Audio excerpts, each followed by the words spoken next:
Mic check 1 2 3. Mic check 1 2 3. That mic check is definitely gonna get cut out the video. What's up, everybody? Welcome back to drumroll, please.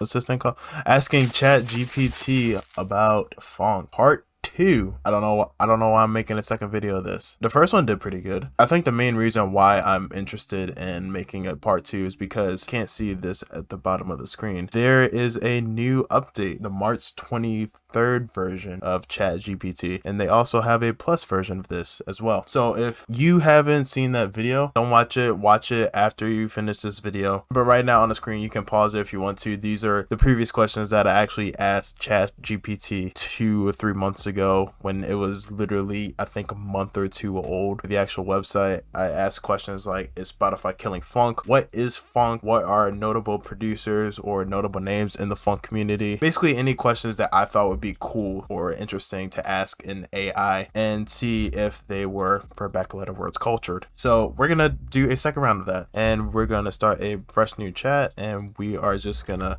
ask the question of what is Phonk and see if there is a difference between what it gave us last time and what it gave us now. So corresponding to this, it is a lot longer. The description and explanation is a lot longer. The genre has gained, the second paragraph is really new. The genre has gained popularity in recent years, particularly on social media platforms like TikTok and Instagram, where Phonk tracks are often used in videos featuring dancing and other forms of creative expression. Despite its relatively niche following, Phonk has inspired a dedicated community of producers and fans who continue to experiment with and expand upon the genre's distinct sound. Another thing that I do find really interesting that they also put in towards what the actual genre definition is it actually gives it a range or timeline in the mid 2010s. It technically did give it a timeline, but it also categorized it as EDM music rather than just a subgenre of hip hop, which is a very nice update. That means the AI is learning about the actual genre, and that's a really great thing for people that also want to ask the same questions, or if anybody is also interested in what AI knows about Phonk. Okay, so next question. What is drift Phonk? Fun thing about this question, there was nothing for the last time I actually asked about drift Phonk, but this is actually really interesting. Drift Phonk is a subgenre of funk music that emerged in the early 2020s. It is characterized by its dreamy, atmospheric soundscapes, which are created through the use of reverb, delay, and other effects. Drift Phonk also features elements of lo-fi and ambient music, and often incorporates samples from old jazz and soul records. This is sort of getting it a little twisted with, I would say, cloud funk or rare funk, or basically cloud rap. Basically how producers like people from Purple Posse or people from Holy Mob basically produce, versus people that might be producing a new generation of funk, or people that I would say not blew up on TikTok but mainly gained their following on TikTok. So it's kind of not able to distinguish that difference, I would say. But it's actually a great thing that there's actually some knowledge of drift funk being a subgenre of the actual subgenre of funk, which is a subgenre of hip-hop, which is kind of funny that there's a genre of a subgenre of a subgenre. It's a lot of subgenres. Subway. Okay. Something that I do want to ask, who is DJ Smokey? Because I asked this the first time, but I think it gave me a very bland answer. It basically said it might be a prominent producer name in the funk community, and I also asked it what Purple Posse was, and they also said the exact same thing. So let's see if it actually changed. If I can actually press the answer button. Ooh.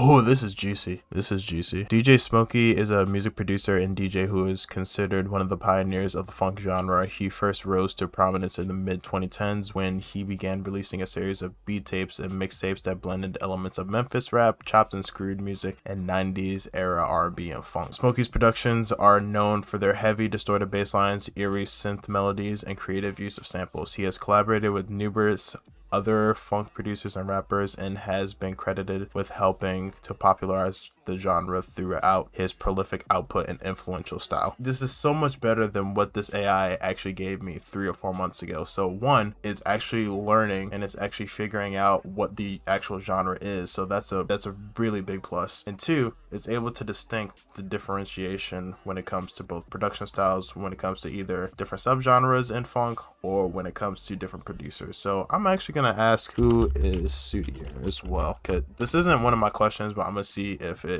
gives out a similar answer.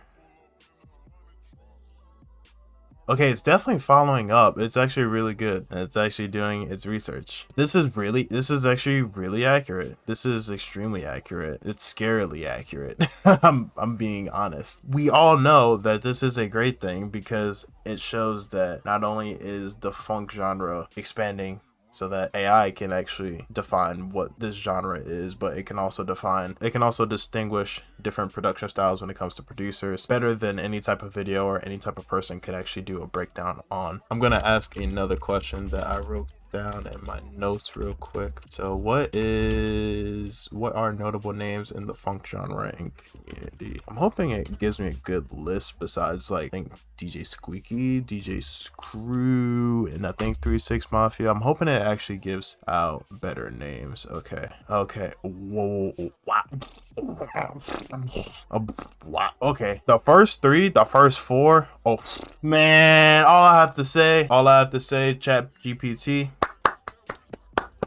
you get a nice little golf clap because the first 4 or 5 names, they are extremely accurate when it comes to notable names in the funk genre and community. DJ Akuza is actually another name that I saw in the previous video as well. Kupla, I think, is a new name. I'm not 100% sure if I saw the same name before, but this is a large stepping stone because you got DJ Smokey, you got Sudier, you got DJ Young Vamp, and you got Mythic. All of the origins are pretty much accurate. A French funk producer.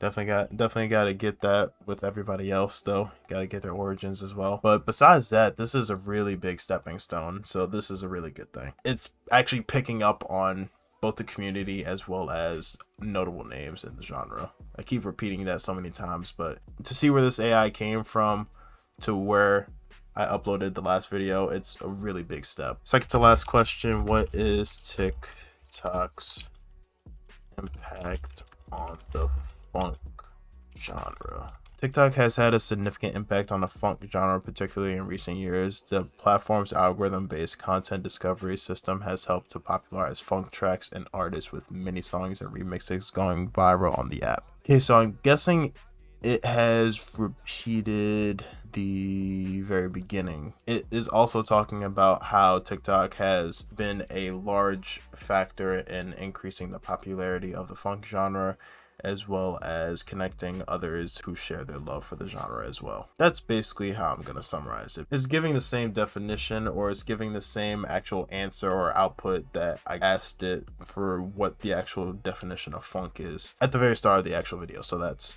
really great. It's not spicy. It's a little spicy. It's a little tangy. It's like Tabasco sauce, but you get what I'm trying to say. Last question. How long have I been recording this video? And certainly not the juiciest question. It might be the juiciest question, but how can funk have a lasting impact on the music industry?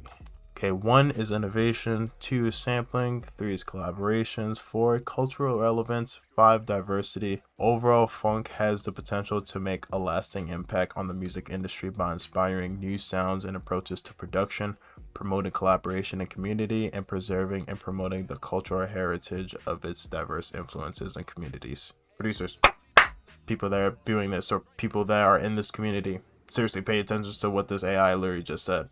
Innovation, sampling, collaboration, cultural relevance, and diversity. This single paragraph from this AI has literally given us the answer to how we can have a everlasting impact on new listeners, as well as people that are still in this community, as well as future listeners that are probably going to be gravitated towards this genre either through this video or through a video that they saw on TikTok or YouTube or SoundCloud, or if they listen to something on SoundCloud or Spotify. It doesn't matter, as long as we are able to innovate, as long as we're able to collaborate and have a very strong and tight-knit community.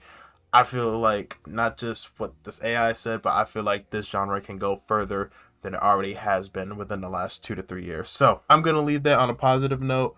I don't think this is going to be a series. It might be something I'm going to update a few months down the line, because ChatGPT really doesn't update as much as it used to, or it hasn't updated as much as I thought it would actually, because it's not at the forefront of my bookmarks every day. So if I find out that ChatGPT has a large update, I'll make a follow-up video to this, but this is going to be the part 2 of asking ChatGPT about Phonk. If you guys enjoyed, don't forget to leave a like for future videos and future content on this channel, and I will see you all definitely, not hopefully, I will definitely see you guys in the next video.